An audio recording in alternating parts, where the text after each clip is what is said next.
Hinamak na manugang. Kabanata 38. Mababaliw na si Mark Lewis sa galit.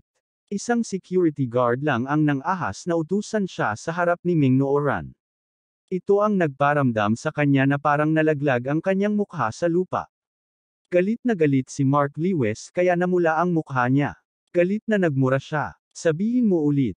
Tingnan natin kung bugbugin kita hanggang mamatay. Gayunpaman, ang mga security guard ng Chingyang Pavilion ay hindi mga ordinaryong tao. Sa isang sulyap pa lang, masasabi na nilang gustong lumaban ni Mark Lewis.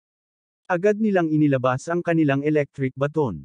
Galit silang sumigaw, kung alam mo kung ano ang makakabuti sa iyo, umalis ka na rito.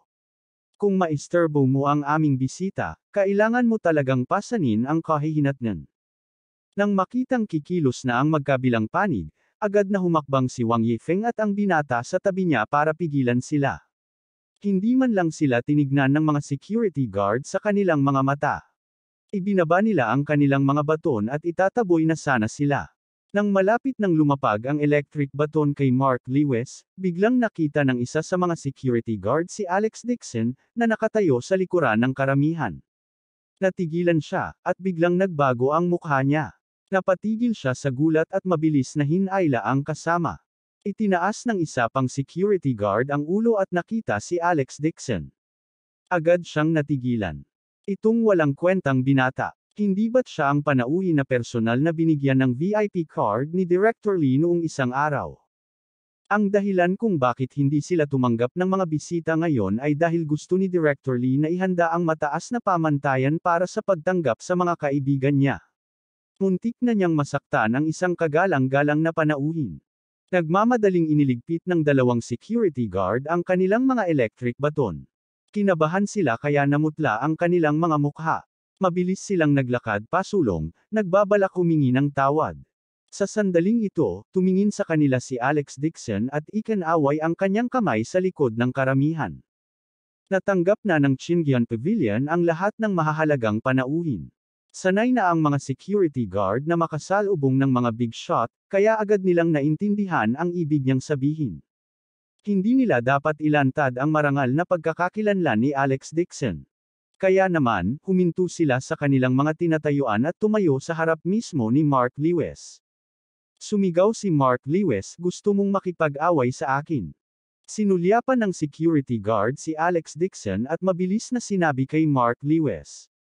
Ngayon lang, may mga mata kami pero hindi namin napansin.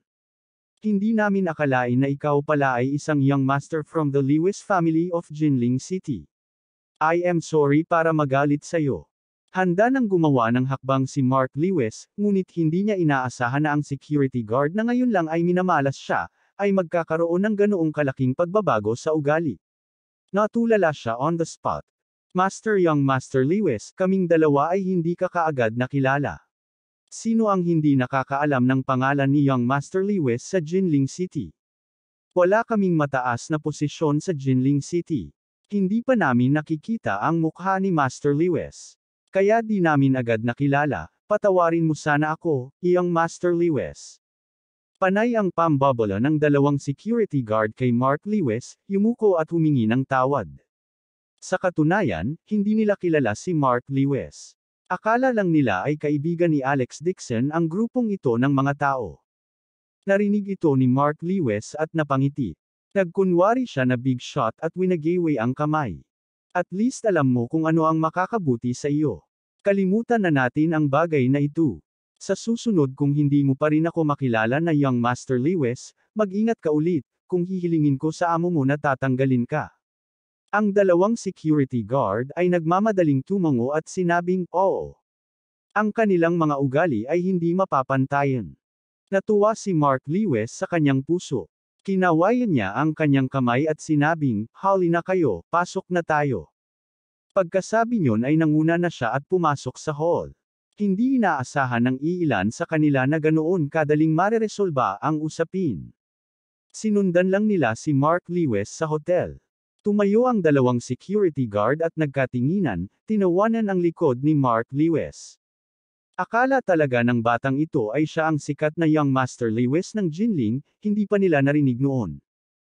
Naglakad si Alex Dixon sa likod at tumungo sa dalawang security guard. Nagmamadaling yumuko ang dalawa at magalang na pinapasok siya. Laking gulat ni Ming Nooran sa pagiging maluho ni Mark Lewis at tuwang-tuwa. Mabilis niyang naabutan si Mark Lewis sa paglalakad at sinabi na may matingkad na mata habang nakangiti, "Mark, hindi ko ine-expect na sikat ka pala sa Jinling. Dapat maraming gustong makilala ka, diba?" Nagkunwaring kalmado si Mark Lewis at ikan-away ang kamay. "Binabaan ko lang talaga ang profile ko at hindi lahat pasado na makita ako." Umiti din si Wang Yifeng at sinabing, "Mark, ang mga tao ng Qingyan Pavilion ay snobbish. Sila ay sikat sa kanilang mahinang ugali sa mga ordinaryong bisita. Nagawa mong payukuin ang Qingyan Pavilion sa isang salita lamang, tumaas na ang iyong reputasyon at lalo pa talagang tumaas. Ang reputasyon ng pamilya Wang ay mas malaki pa kaysa sa pamilyang Lewis." Gayunpaman, ang mga casual na salita ni Wang Yifeng ay nagpasaya kay Mark Lewis. Proud niyang sabi, "It's just a matter of a few words. As long as I say it, they won't dare to say anything." Sumunod si Alex Dixon sa likod ng karamihan at malamig na tumingin. Natutuwa siya nang makita niyang lalong nagiging mayabang si Mark Lewis. Ang pribadong silid ng Purple Cloud ay nasa dulo ng koridor, at ang Siangyeon Box ang pinakamagandang lugar.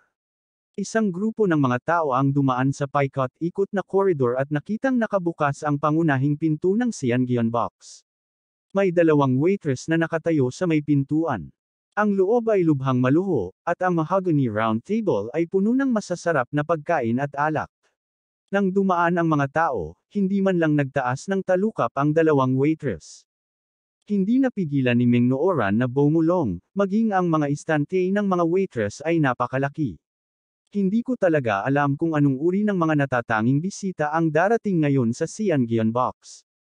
Maging si Wang Yifeng ay hindi napigil ang sabihin, "Upang magkaroon ng ganoong karangyaan, iniisip ko kung anong uri ng malaking figure ang darating." Napuno ng inggit ang mga mata ni Mark Lewis. Naisip niya na kung magkakaroon siya ng pagkakataong kaibiganin ang ganoong kalaking shot, tiyak na makakaakyat siya sa tuktok.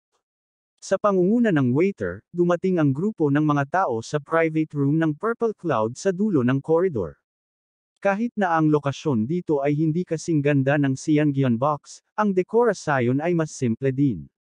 Gayunpaman, nang pumasok sila sa pribadong silid, hindi nila maiwasang mabigla sa labis na pagmamalabis. Muling nabawi ni Mark Lewis ang kanyang kasiyahan at sadyang sinabi, "Medyo malayo ang lokasyon dito, pero mas maganda rin ito kaysa sa mga restaurant sa labas." Pagkasabi noon ay sinadya niyang sumulyap kay Alex Dixon. Umiti si Ming Nooran at sinabing, "Mark, pag nagpapaka-humble ka pa, mahihiya na ako. Ang kapaligiran dito ay sapat na ikumpara sa mga 5-star hotel na iyon sa Jing City." Ang mga salitang ito ay eksaktong nais ni Mark Lewis. Tumawa siya ng malakas at mainit na inanyayahan ang ilang tao na maupo, ngunit si Alex Dixon lang hindi umupo, sabi ni Meng, "Nakalimutan ko." Ingat na ingat pa rin si Ming Nooran at tumango kay Alex Dixon para paupuin ito. Walang pakialam ang ekspresyon ni Alex Dixon. Binuksan niya ang isang pulang upuang kahoy at umupo. Malayo ang upuan niya sa iba. Walang pakialam si Mark Lewis sa kanya. Matapos makaupo ang lahat, nagsimula siyang makipag-usap kay Ming Nooran. Bukod kay Wang Yifeng, ang binata sa napakagandang damit ay may magandang background din sa pamilya. Siya ang pangalawang anak ng boss ng Qiming Tourism Company sa Jinling. Ang kanyang pangalan ay Yang Wenyu, at isa rin siyang mayaman at makapangyarihang tao. Umiti si Yang Wenyu at sinabing, "Miss Meng, pumunta ka dito sa Jinling sa pagkakataong ito. Ipaubaya mo sa akin ang kasiyahan. Ang pamilya ko ay may kabahagi sa lahat ng mga atraksyong panturista sa paligid ng Jinling City. Paano ko matatanggap yun?" Magalang na sabi ni Ming Nooran.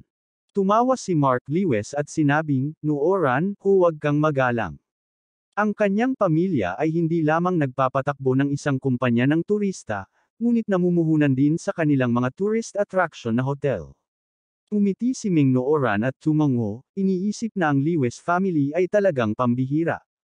Hindi lang sikat si Mark Lewis sa Jinling City, maging ang kanyang mga kaibigan ay makapangyarihan at maimpluwensyang tao. Para kay Wang Yefeng, alam na niya ang tungkol sa pamilya Wang sa Jinling City.